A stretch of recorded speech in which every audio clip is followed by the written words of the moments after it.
आत्मा परमात्मा अलग रहे बहुकाल। बहुकाल किस आधार पर? कभी निश्चय होता है, कभी अनिश्चय होता है। तो अलगाव कहा जाएगा या एकता कही जाएगी? निश्चय अनिश्चय का चक्र चलता ही रहता है। तो अलगाव कहेंगे या मेल कहेंगे? क्या कहेंगे? अलगाव कहेंगे। हम आत्मा बाप के साथ रहने वाले हैं। जो साथ में रहने वाले हैं उनको दूरी अनुभव हो नहीं सकती।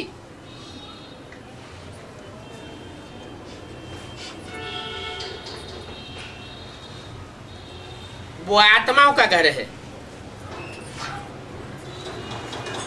और उस घर में बाप भी बैठा हुआ है।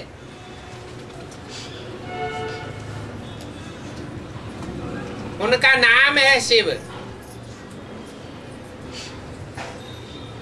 तो काम भी क्या होगा? नाम शिव किस आधार पर पड़ता है? कल्याण ही कल्याण होता है, अकल्याण बुद्धि में नहीं आ सकता।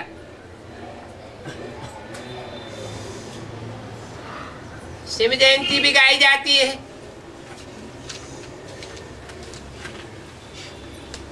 दूसरा कोई नाम नहीं देना चाहिए। बाप कहते हैं मेरा असली नाम कल्याणकारी शिव है।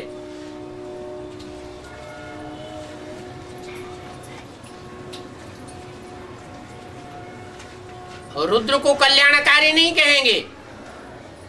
क्यों है? अरे कल्याणकारी है तो सबके लिए कल्याणकारी होना चाहिए, या एक के लिए कल्याणकारी है और दूसरों के लिए अकल्याणकारी है? रुद्र को कल्याणकारी क्यों नहीं कहेंगे?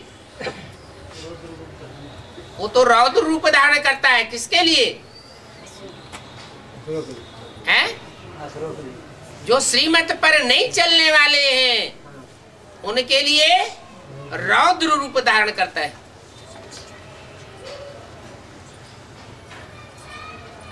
विकराल रूप धारण करता है।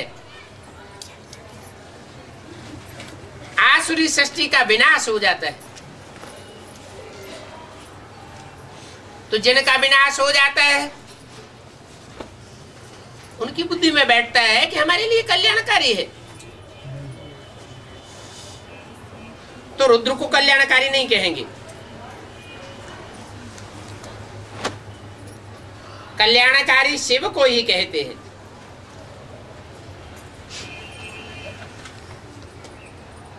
काशी में भी शिव का मंदिर है ना। शिव काशी कह के जपते रहते हैं। शंकर काशी कहते हैं क्या? वहां साधु लोग मंत्र आदि जपते हैं, कहते हैं शिव काशी विश्वनाथ गंगा। अभी बाप समझाते हैं शिव जो काशी के मंदिर में बैठाया है उनको कहा जाता है विश्वनाथ।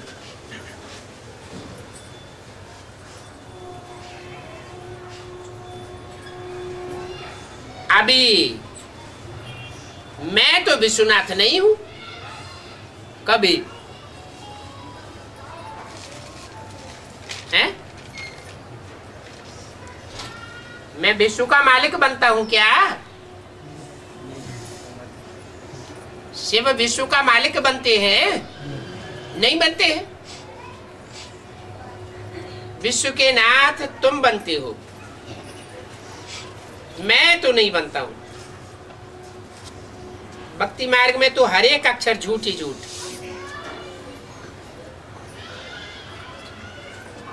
विश्व का नाथ भी तुम बनते हो, मैं नहीं बनता हूं। मैं क्यों नहीं बनता हूं? मैं बोलने वाला कौन है? मैं बोलने वाला ब्रह्मा या शिव?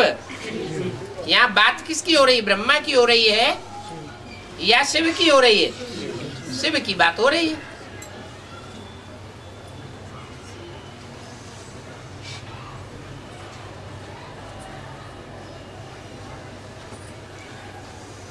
ब्रह्म महत तत्व के नाथ भी तुम बनते हो।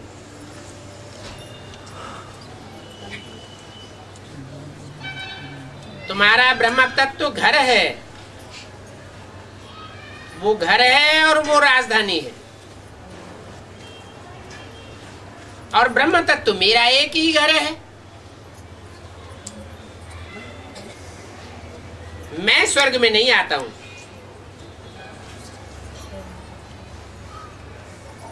न मैं नाथ बनता हूं,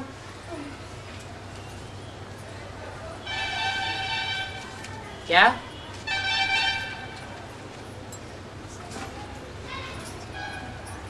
नई दुनिया की राजधानी स्थापन होगी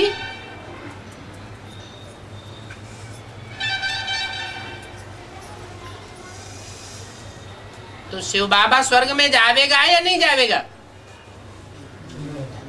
नई राजधानी में है? शिव बाबा जावेगा? आधे कहते हैं जावेगा है? शिव बाबा जावेगा?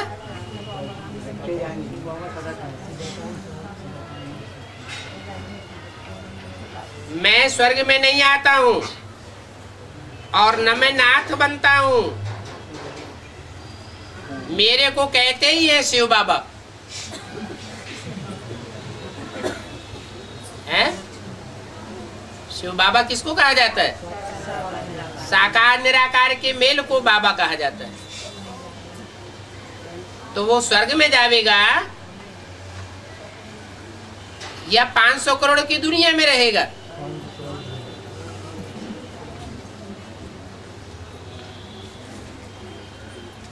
लिंग की और शालिग्राम की पूजा क्यों होती है? वो कहाँ की यादगार है? हैं? इस संगम युग में जो देह के भान को भूल जाते हैं, पक्का पक्का आत्मा बन जाते हैं, उनको इस दुनिया में रहते हुए भी विनाश की विभीषिका में रहते हुए भी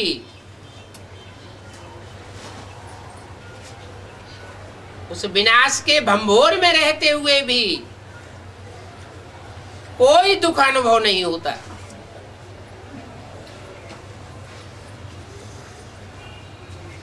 देह को दुख सुख अनुभव होता है जब देह साथ में है। देह के बगैर न सुख होता है और न दुख होता है। बाप सबसे जास्ती सर्विस करते हैं।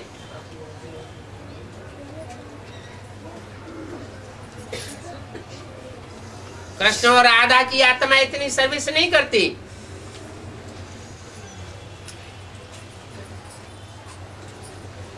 विष्णु चतुर्भुज में जो भी भुजाएं हैं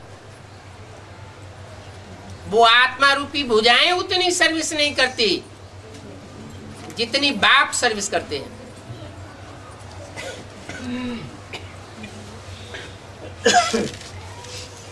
बाप सिर्फ देवताओं का कल्याणकारी नहीं है,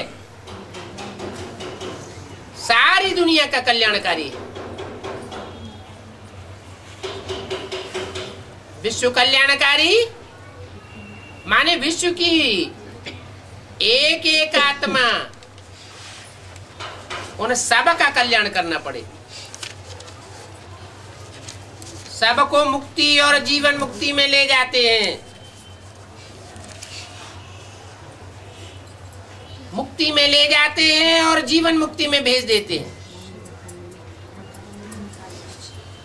500 करोड़वीं जो भी आत्मा होगी वो भी मुक्ति, जीवन मुक्ति का अनुभव करेगी। अगर बाप स्वर्गवासी बन जावे, नरक की दुनिया के बीच जो स्वर्ग का वर्षा मिलता है उसका वासी बन जावे, तो 500 करोड़ का उद्धार होगा क्या? इसलिए झाड़ के चित्र में दिखाया है कि शिव बाबा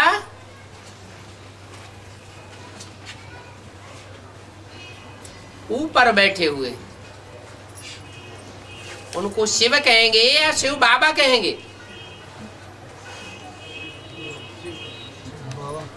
शिव बिंदु का नाम है, बाबा कब कहा जाता है?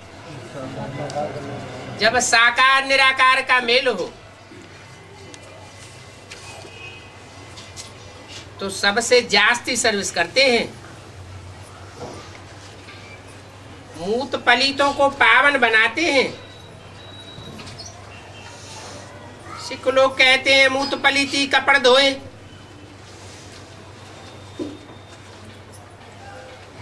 परंतु अर्थ नहीं समझते हैं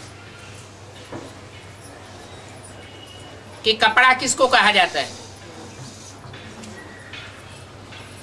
जरूर शरीर रूपी वस्त्र हुए हैं जिनको पावन बनाया है, सिर्फ महिमा गाते रहते हैं। कहते हैं ओंकार अयोनी,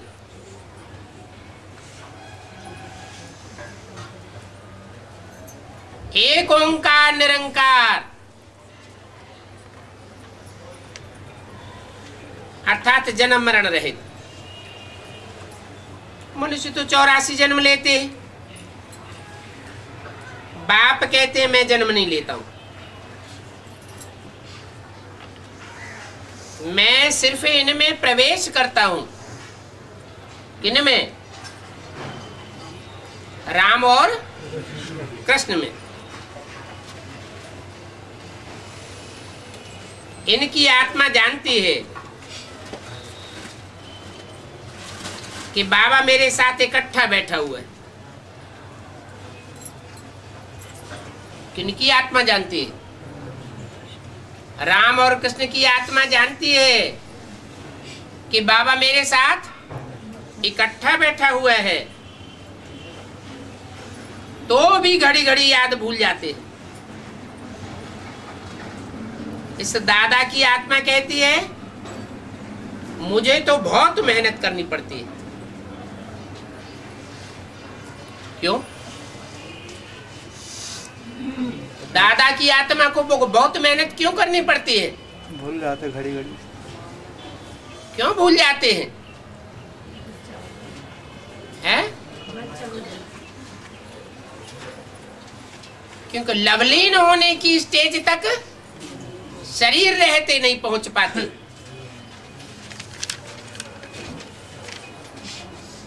इसलिए मेहनत करनी पड़ती है। जहां मोहब्बत होती है वहां मेहनत अनुभव नहीं होती, और जहां मेहनत अनुभव होती है वहां पक्का स्नेह नहीं होता है। स्नेह कब पैदा होता है?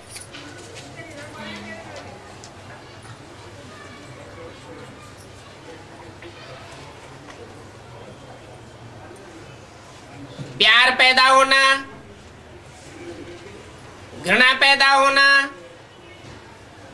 ग्लानि पैदा होना, ये देह के साथ होता है या बिंदु के साथ की बात है?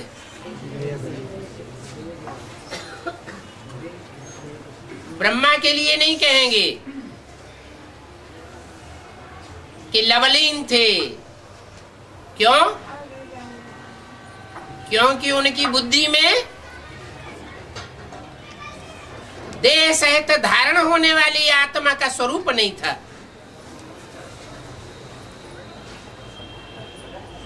अगर वो स्वरूप होता तो लवलीन भी होते। साकार में निराकार को याद करने वाले लवलीन हो सकते हैं, सिर्फ निराकार को याद करने वाले लवलीन नहीं हो सकते। तो घड़ी घड़ी याद भूल जाती है।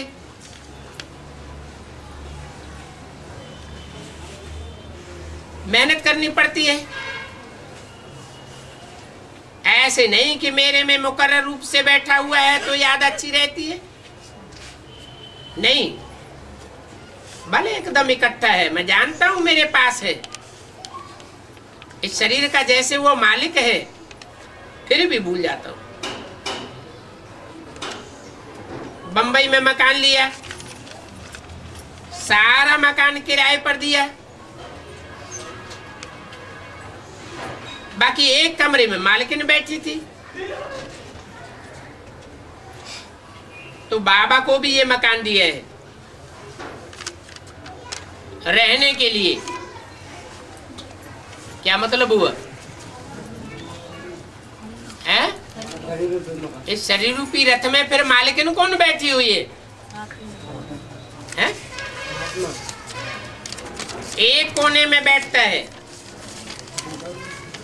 बड़ा आदमी हुआ ना, विचार करता हूँ बाजू में मालिक बैठा है तो भी याद नहीं कर सकता। माया बड़ी जबरदस्त। ओम शांति।